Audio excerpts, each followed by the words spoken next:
नमस्कार, IBC 24 देख रहे हैं आप और मैं हूं आपके साथ राहुल सिन्हा। शाम के 5 बजने और वक्त हमारे बुलेटिन 5 बजे की 25 खबरों का शुरू करते खबरों का सिलसिला।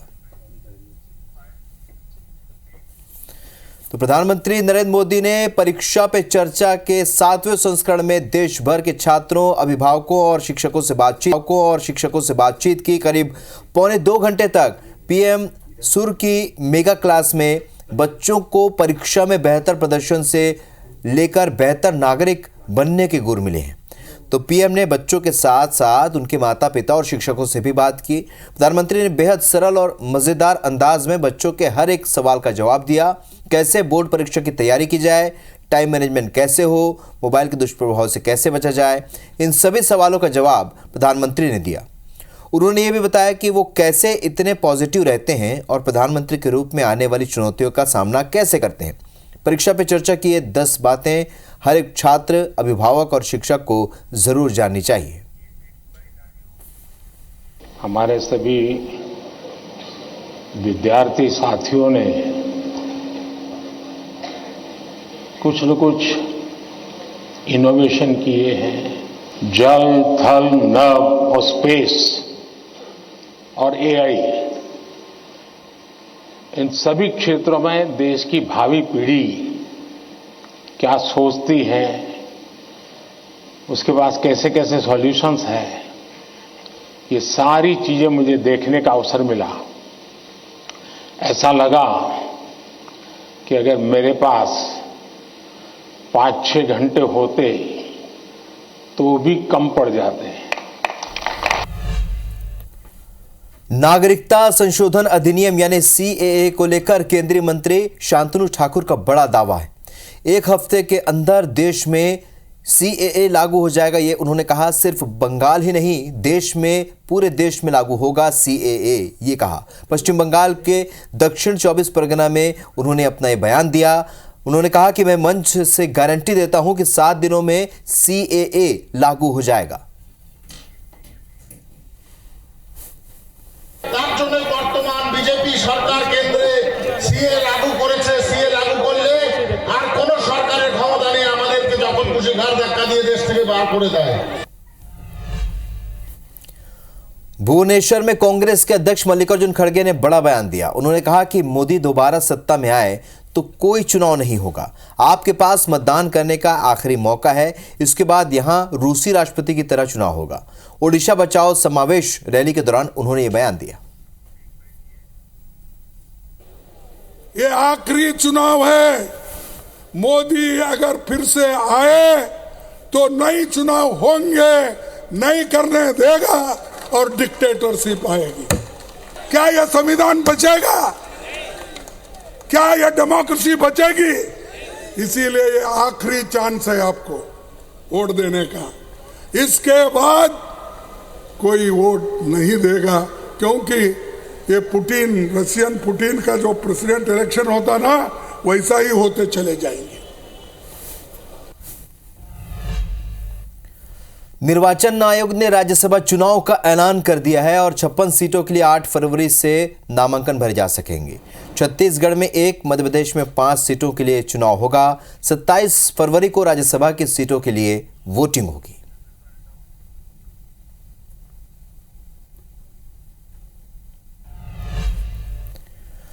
मालदीव के संसद में रविवार को जबरदस्त मारपीट और हंगामा हुआ। मीडिया रिपोर्ट्स के मुताबिक रविवार को प्रेसिडेंट मोहम्मद मुइज्जू की कैबिनेट पर संसद की मुहर लगनी थी। जब विपक्षी सांसद संसद के अंदर जाने लगे तो गार्ड्स ने उन्हें रोकने की कोशिश की। हालांकि ज्यादातर सांसद अंदर चले गए। इसके बाद विपक्षी सांसदों ने स्पीकर पर पक्षपात का आरोप लगाया और उनके कान के पास उनके साथ लाए गए बिगुल भी बजाने लगे। सत्ता पक्ष के सांसदों ने इसका विरोध किया। कुछ देर में मामला मारपीट तक जा पहुंचा। इसके कई वीडियो सोशल मीडिया पर वायरल हो रहे हैं।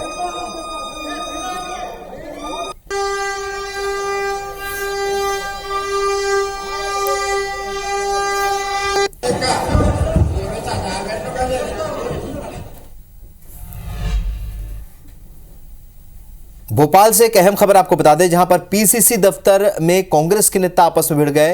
मध्य प्रदेश कांग्रेस के दो नेता आपस में लड़ते हुए नजर आए। अनुसूचित जाति विभाग के अध्यक्ष और प्रदेश प्रवक्ता आपस में भिड़ गए। प्रदीप अहिरवार और शहरयार खान की लड़ाई की ये तस्वीर आप देख रहे हैं। पीसीसी दफ्तर में गाली गलौज और झूमा झटकी तक हुई।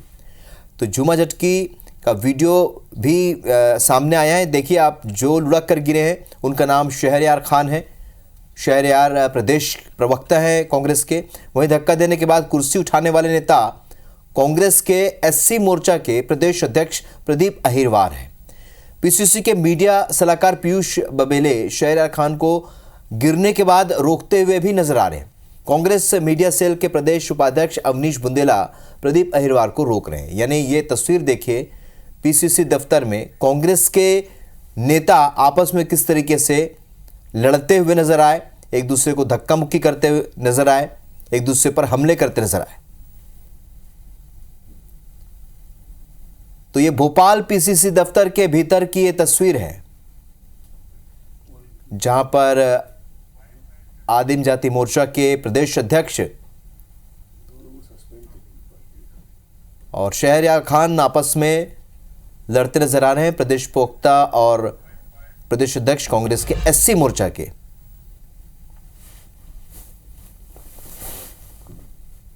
देखिए किस तरीके से दोनों नेता, बड़े नेता पीसीसी दफ्तर में भिड़ गए और कुछ नेता, दूसरे नेता उन्हें रोकते हुए नजर आ रहे हैं।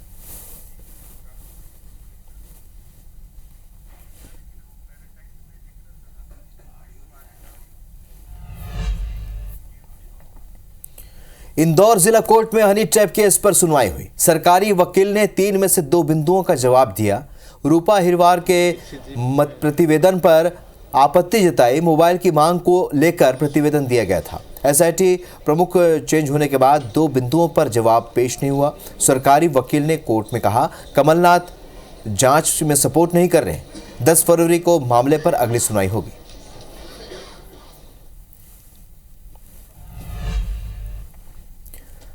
रायपुर से एक अहम खबर आपको बता दें, जहां पर कैबिनेट मंत्री बृजमोहन अग्रवाल का बड़ा बयान आया है। कांग्रेसी लोकसभा चुनाव लड़ने के लिए तैयार नहीं है, ये कहा है उन्होंने। डूबती हुई नैया है, इस पर कौन सवार होगा ये भी तंज कसा। पैनल केंद्र को भेजा जाएगा और केंद्र इस पर निर्णय लेगा। आचार संहिता लगने के पहले प्रत्याशियों की घोषणा कर दी जाएगी। यानी बीजेपी के जो प्रत्याशी हैं उसे लेकर उन्होंने कहा कि आचार संहिता लगने के पहले इसकी घोषणा हो जाएगी। पैनल भेज दिया गया है। डूबती हुई नैया में कौन सवार होगा? भारतीय जनता पार्टी की जो प्रक्रिया है कि निचले स्तर से लेकर प्रदेश स्तर तक प्रत्याशियों की पैनल केंद्र को भेजी जाएगी और केंद्र उसके ऊपर में निर्णय करेगा कि कौन प्रत्याशी होगा, कौन नहीं होगा। मुझे लगता है कि आचार संहिता लगने के पहले हो जाएगा। इस बीच रुक करेंगे भोपाल से मिल रही बड़ी खबर का, जहां पर लोकसभा चुनाव के पहले मध्य प्रदेश को सौगात मिलने जा रही है। केंद्रीय मंत्री नितिन गडकरी प्रदेश को यह सौगात देंगे। सड़क परियोजनाओं का शिलान्यास करेंगे और 10,000 करोड़ से भी ज्यादा लागत से ये सड़क बनेगी। करीब 724 किलोमीटर सड़क की लंबाई होगी। मुख्यमंत्री डॉक्टर मोहन यादव की मौजूदगी में ये सौगात दी जाएगी। 30 जनवरी को कार्यक्रम में केंद्रीय मंत्री शामिल होंगे। जबलपुर और भोपाल कार्यक्रम में वो हिस्सा लेंगे। तो ये बड़ी खबर है, लोकसभा चुनाव के पहले एक बड़ी सौगात यहां पर केंद्रीय मंत्री नितिन गडकरी देने जा रहे हैं।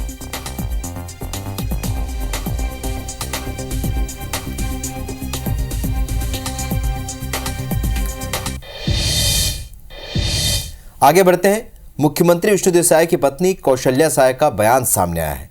कंवर महोत्सव में कौशल्या साय ने कहा कि आज हम मोदी शिवराम युग में जी रहे हैं। छत्तीसगढ़ विष्णु युग में जी रहा है, विष्णुमय हो गया है।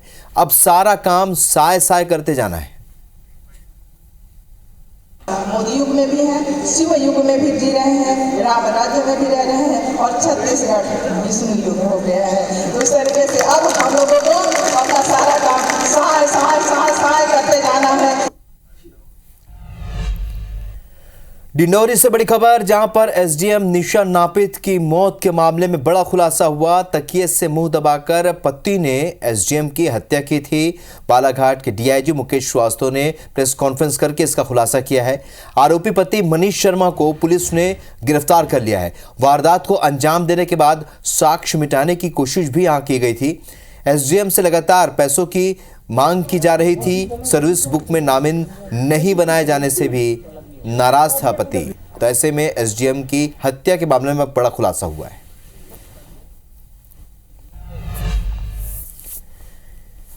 इधर रायपुर में डीएमएफ घोटाले में बड़ा अपडेट आपको बता दें। आईएएस रानू साहू समेत 10 नामजद आरोपी बनाए गए हैं। कारोबारी संजय शेंडे, अशोक अग्रवाल भी आरोपी बनाए गए हैं। मुकेश अग्रवाल और ऋषभ सोनी का भी इसमें नाम शामिल है। बिचौलियों की भूमिका निभाने वाले मनोज द्विवेदी और रवि शर्मा, पीयूष सोनी, पीयूष साहू, अब्दुल और शेखर पर भी एफआईआर दर्ज की गई है। ईडी ने ईसीबी ईओडब्ल्यू में ये एफआईआर दर्ज करा दी है। तो डीएमएफ में 40% कमीशन का इन सभी पर आरोप है।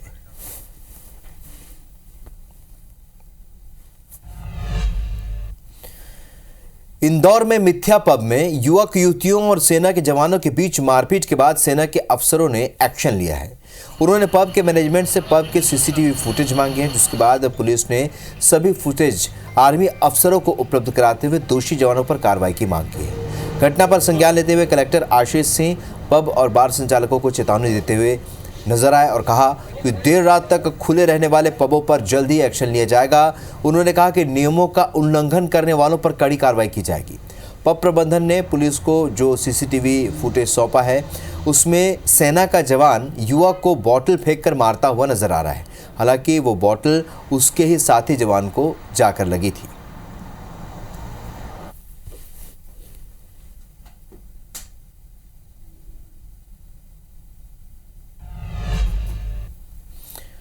रायपुर स्मार्ट सिटी लिमिटेड के अधिकारियों और ठेकेदारों की लापरवाही से करोड़ों रुपए का प्रोजेक्ट कबाड़ में तब्दील हो रहा है।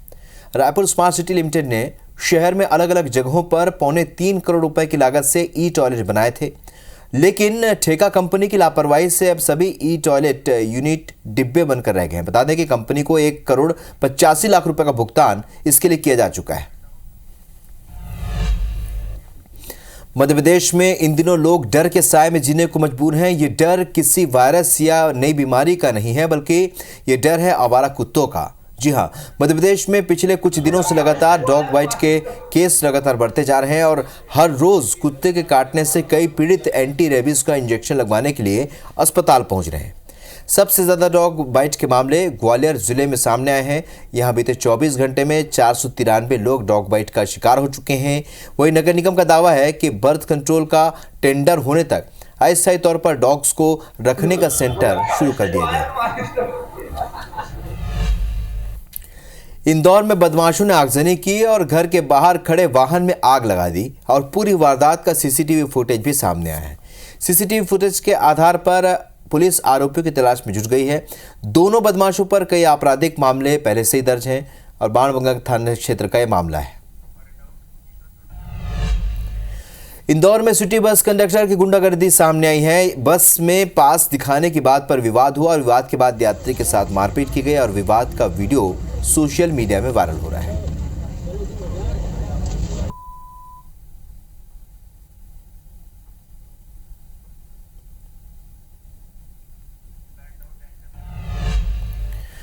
भिंड में युवक की बेरहमी से पिटाई का मामला सामने आया। युवक को अर्धनग्न कर बेल्ट से पीटा गया। पिटाई का वीडियो सोशल मीडिया पर वायरल हो रहा है। वीडियो इंडस्ट्रियल एरिया मालनपुर का बताया जा रहा है।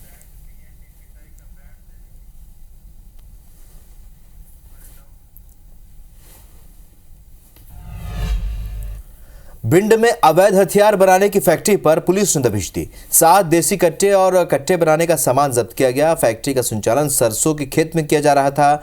मामले में पुलिस ने 2 आरोपियों को गिरफ्तार कर लिया। मास्टरमाइंड टेप्पे भदौरिया फरार है। सूरजपुर के रमकोला वन परिक्षेत्र में एक मादा हाथी की करंट लगाकर हत्या का मामला सामने आया है। मामले को दबाने के लिए शव के टुकड़े टुकड़े करके दफना दिया गया था। मामले में 2 आरोपियों को गिरफ्तार कर लिया गया और 2 अभी भी फरार हैं। बिलासपुर में डायल 112 की टीम ने युवक की जान बचाई। फांसी पर झूल रहे युवक को बचाया गया। वाहन के ऊपर चढ़कर युवक को फंदे से उतारा गया। फंदे से उतारकर अस्पताल में भर्ती कराया गया। सिरगिट्टी के मन्ना डोला का यह मामला है।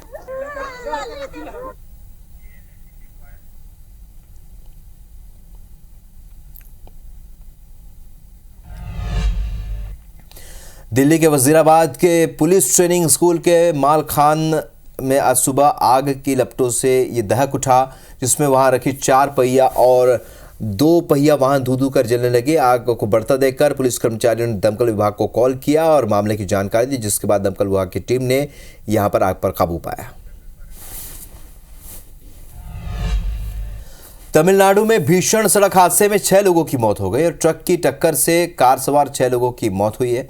परिवार छुट्टी मनाकर लौट रहा था। ट्रक की टक्कर से कार के परखच्चे उड़ गए। तेनकासी के पास यह हादसा हुआ।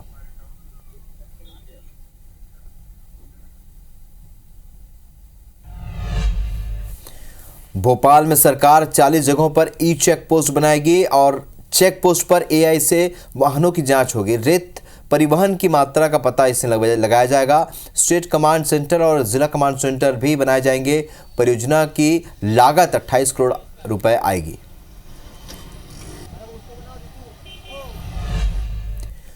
फिल्म फेयर अवार्ड्स 2024 का ऐलान कर दिया गया है। फिल्म एनिमल के लिए रणबीर कपूर को बेस्ट एक्टर का अवार्ड दिया गया है, तो विक्की कौशल को फिल्म डंकी के लिए बेस्ट सपोर्टिंग एक्टर मेल का अवार्ड मिला है।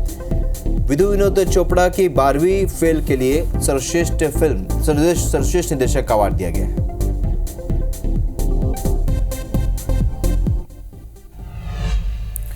मुनव्वर फारूकी ने बिग बॉस 17 का खिताब अपने नाम कर लिया है। अभिषेक कुमार रनर अप रहे हैं। मुनव्वर को इनाम के तौर पर 50 लाख रुपए कैश दिया गया है। गाड़ी और बिग बॉस की ट्रॉफी भी मिली है। शो के टॉप 5 कंटेस्टेंट्स की दौड़ में अंकिता लोखंडे, अभिषेक कुमार, मुनव्वर फारूकी, मन्नारा चोपड़ा और अरुण माशेट्टी शामिल थे।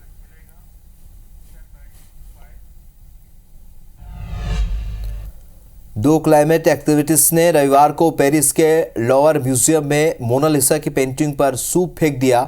दोनों लड़कियों ने पेंटिंग के करीब जाने के लिए लगे सिक्योरिटी बैरियर को पार करते हुए काम किया। ये सूप पेंटिंग्स की हिफाजत के लिए उनके सामने लगाए गए कांच पर गिरा।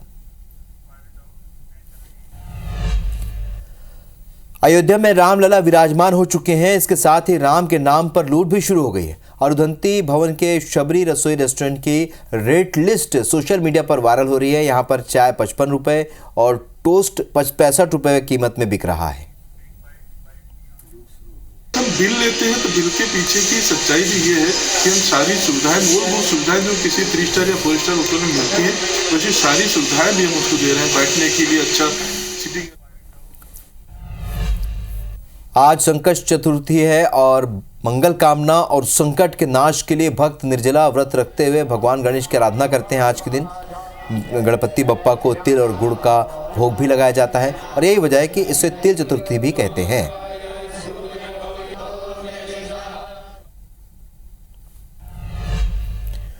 त्रेता युग के श्रवण कुमार के बारे में तो आपने खूब सुना होगा, लेकिन आज हम आपको कलयुग के श्रवण कुमार के बारे में बताने जा रहे हैं। अमरजीत कुमार बिहार के खगड़िया जिले से अपने माता पिता को पालकी में बैठाकर कंधे पर लेकर रामलला के दर्शन के लिए अयोध्या पहुंचे हैं।